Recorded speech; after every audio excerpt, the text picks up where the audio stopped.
Well, hello and welcome to Binge Watch, the podcast where we take a look at the hottest new TV and film releases on streaming television platforms. I'm Hannah Fernando, the group editor of Woman and Woman and Home magazine. And I'm Ian McEwen, writer on TV and Satellite Week, TV Times, What's on TV and whatsawatch.com. And today we're looking at the new releases that will be available on Friday the 18th of July 2025, including Eric Bana in wilderness murder mystery Untamed on Netflix, and Shark! Celebrity Infested Waters on ITVX. And we'll also be checking out Mark Gatiss's period whodunit Bookish on You and romantic drama Mixtape on BBC iPlayer. But first, Ian, what is in the news? Jennifer Aniston will star in the Apple TV Plus comedy, well, dramedy, it says here, I'm Glad My Mum Died, about a self-centred mother and her teenage daughter who is a TV star. What else is in the news, Hannah? Well, appropriately for someone playing a serial killer in Dexter Resurrection, Neil Patrick Harris will host a new Netflix game show called What's in the Box? Could it be a severed head? We don't know. Well, good selection. This week, I know I overused that phrase, but it's actually true, Hannah. And we're going to start on Netflix with a new 6-part drama called Untamed. And here's a clip.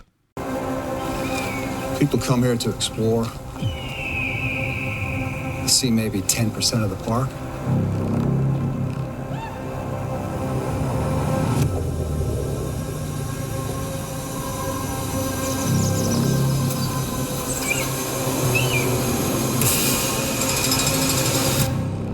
Things happen different out here.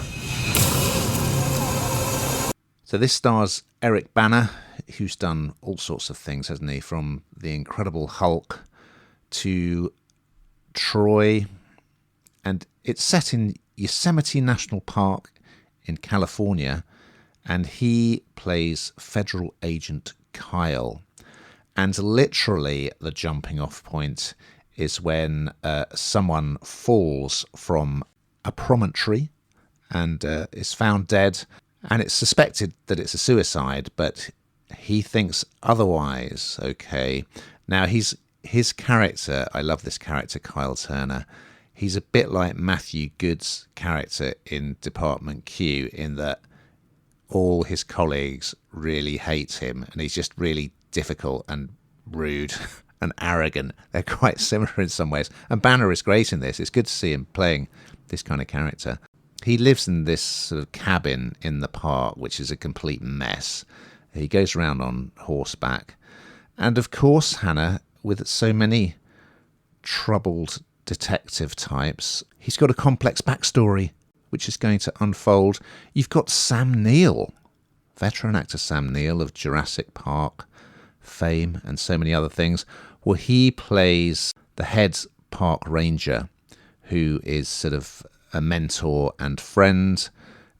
We also have Rosemary DeWitt from La La Land, plays Kyle's ex-wife Jill, who has a new partner, but she's still kind of in touch with him and worried about him because he sort of rings her up when he's drunk late at night. Anyway, long story short, he will be teaming up with this rookie ranger called Naya Vasquez, played by Lily Santiago, and hopefully solve the mystery. And I've got to say, it's a really exciting and unexpected opening sequence, which I will not ruin for you. But yeah, I really liked it. I thought it was excellent. What did you think, Hannah? I quite liked it, actually. I don't know if there's been something recently that sort of, you know, in the news that's been like this.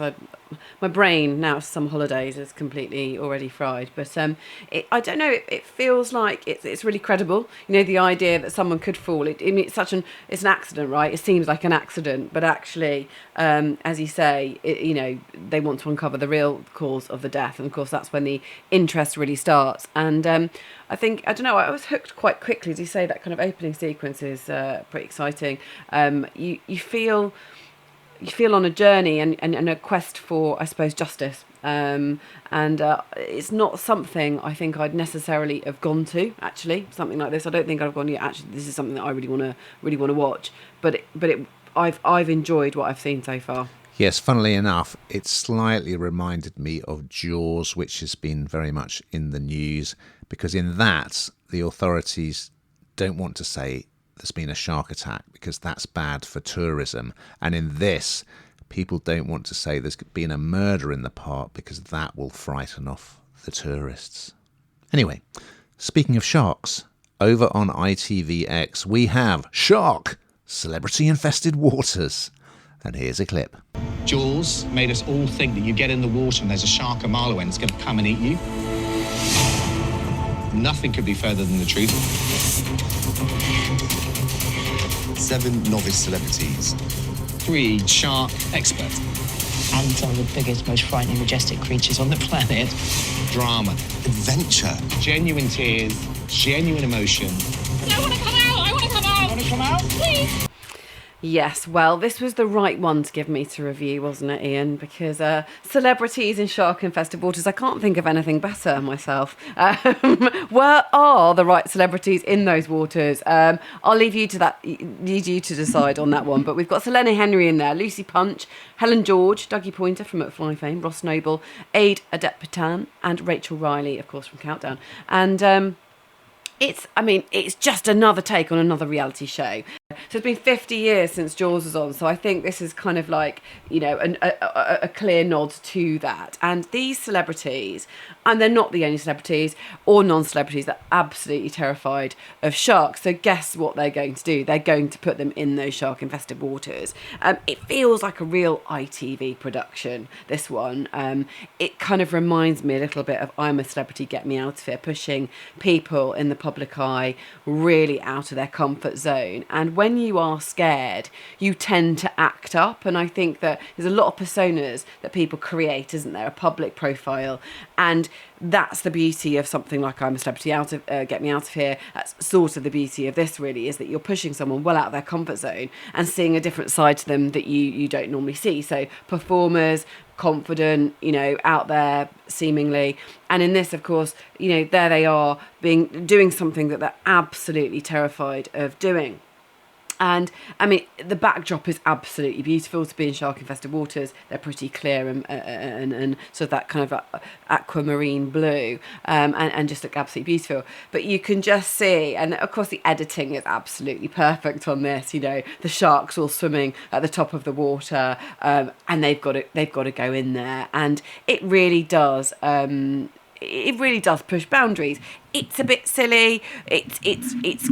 I don't know that you'd keep on doing something like this. I don't think it's a show that's, maybe I'm wrong, that you'll get series out of series. But I can see people being pushed out of the comfort zone with other animals. I suppose we've seen it with Bear Hunt, haven't we, and various other ones. But for me, and I think I've said this before, the claustrophobia that you feel of being underwater and being that close to sharks, I originally thought they'd just all be in cages, and actually that's not the reality. And you know, what could possibly go wrong? And you can only hope that with a production like this that they really are as safe as they can possibly be. But yeah, they showcase sharks in a really good way too. You know, Jaws was obviously the animal to be frightened of, and you know, you should hate sharks. And this shows a different side, which I think is also really nice as well. You know, we've never been so aware of the importance of our oceans, and I think this highlights that too. So I think overall a pretty big thumbs up from me. What did you think, Ian? I was pleasantly surprised. Because of the title and the fact that it's on ITV, which is, of course, home of I'm a Celebrity, I was worried that it would be quite naff and that I wouldn't like it. But it's pretty good, I must say. I like the people they've chosen to take part, good sort of variety. And it is quite educational. And as you say, it's about teaching people that sharks don't deserve this terrible reputation. And they're essential for the ecosystem in our oceans. So they're literally in at the deep end. In episode 1, they're being taught by one guy who has lost 2 limbs in a bull shark attack, and they discover that on their very first day they're going to be diving with bull sharks, but luckily they're going to be in a cage. And Helen George, well, she has a fear of putting her head underwater, And she very quickly becomes the person who would get voted to do every task on I'm a Celebrity, because she's genuinely terrified. And although part of me thinks, well, why did she sign up for this? It makes for very good TV, I must say. And they're all very supportive of each other. As you say, it looks good. The footage in the water is brilliant. And then the next stage they go to is having lemon sharks just swimming around their legs while they're in the shallows. So, and they're going to build up to diving with these bull sharks without a cage. There's a lot of jeopardy there. So yeah, I thought it was great. I really enjoyed it. Over on You and Alibi, and available as a box set on Sky, Virgin and Now, we've got a new period drama series called Bookish. And here's a clip. My name's Book. Books. You must be here about the job. Jack, this is Trotty, my wife. Hello. Well, they found something in suspicious circumstances. My favourite kind of circumstances. Start at the beginning, Inspector, and leave nothing out, especially if it's salacious, gory, or vaguely scandalous. Bit of a puzzle. What exactly is it you do? I sell books. Yeah, but that's not all, is it? This one is from Mr. Mark Gatiss of the League of Gentlemen fame. He created it. He stars in it. He plays Gabriel Book, who, yes, runs a bookshop called Books. And it's set in post-war London. So obviously there's still a lot of damage from the Blitz. And yeah, everything's kind of up in the air. You know, women have been doing different kind of roles during the war. And then the men come back. There's a lot of illegal weapons out there because soldiers have brought back guns from the war. Anyway, Polly Walker co-stars as Mrs. Book, Mrs. Trotty Book. However, of course, at this time, being a homosexual was illegal. And so it's actually a lavender marriage. And she runs the shop next door. And as we start, Book has a new assistant, Jack, played by Connor Finch from Everything I Know About Love. He's come out of prison, and so he's somewhat surprised to be taking on this job, working in a bookshop. But Book doesn't just run a bookshop, he also solves crimes using his great knowledge of literature. So everything that the guys from the League of Gentlemen have done just has a stamp of quality all over it. And Gatiss, what a CV he has. I mean, he's done things like Sherlock, he's written a lot of Doctor Who. I mean, he's just incredibly talented as a writer, but he's also a superb actor, comedy or straight drama or a sort of combination of the two. And there's a bit of humour in this as well. He's got some good guest stars lined up. You've got Rosie Cavaliero and Mr. Daniel Mays. So yeah, it's quirky, it's different. I enjoyed it. What did you think, Hannah?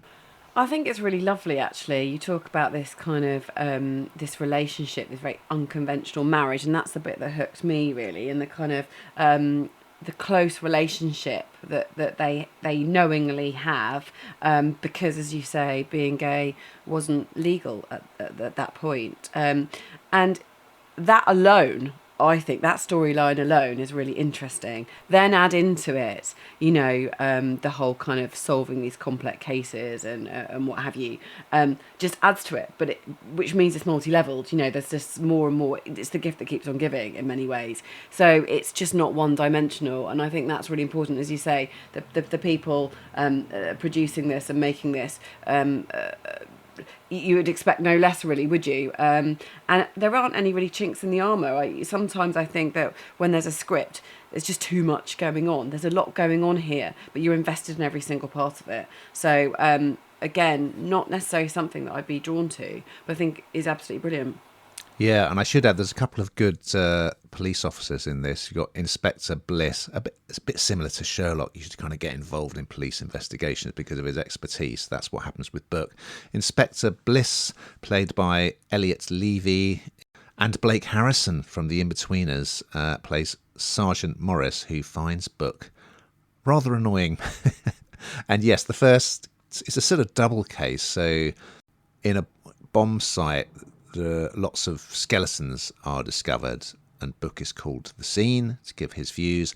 And then we also have a separate case of someone who has been poisoned. Could they be linked in some way? I will leave you to find out. We're going to finish on BBC iPlayer with another new drama series called Mixtape. And here's a clip. Has anyone ever made you a mixtape?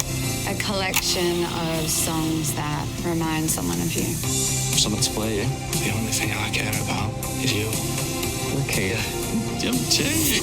Should be out having fun, seeing girls. I'm not coming back. Can't you tell me now, even after all these years? It's like you said, worth married.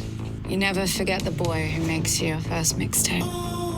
Do you know what? I really wanted this to be exactly what it was, because I am one of those people that used to mix tapes and put songs onto tapes, whether it was for, cassette tapes. For a lot of people won't even know what they are, will they? Because even the CD is just so ancient now. It probably shows up my age. But you have these cassette tapes, and you'd make them, and I can remember my dad reeling the, there's that sort of strip, isn't there, that goes round, and anyway, it makes me feel very, very old. But yeah, this is absolutely what I wanted and more, because this is kind of it centres around the idea of mixing tapes, and that your first love, the first person that you mix a tape for, is a person perhaps that you should end up with, or that you have a ultimate connection with. And it is, this is just a very, really very fluffy, romantic, lots of brilliant music, I will say, because of course this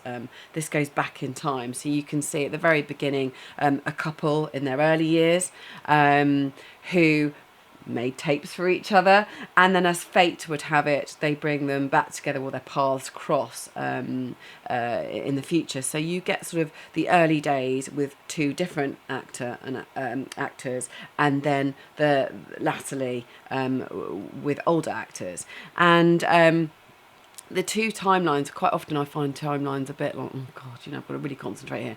That's not the case here. I don't know if you've read the novel, which was out in 2020, same name, it's by James Sanderson. And this is based on that, so it's inspired by that, I should say. And it's a 4-parter, and it's, the soundtrack alone is worth tuning in for. You've got The Cure, Stone Roses.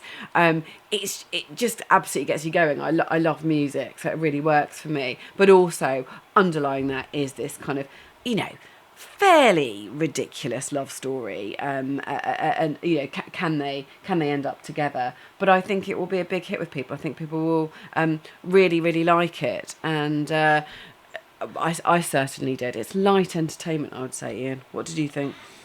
Yeah, I thought it was delightful, charming, especially the 1980s set storyline. So yes, you have Alison and Daniel meet at school in Sheffield.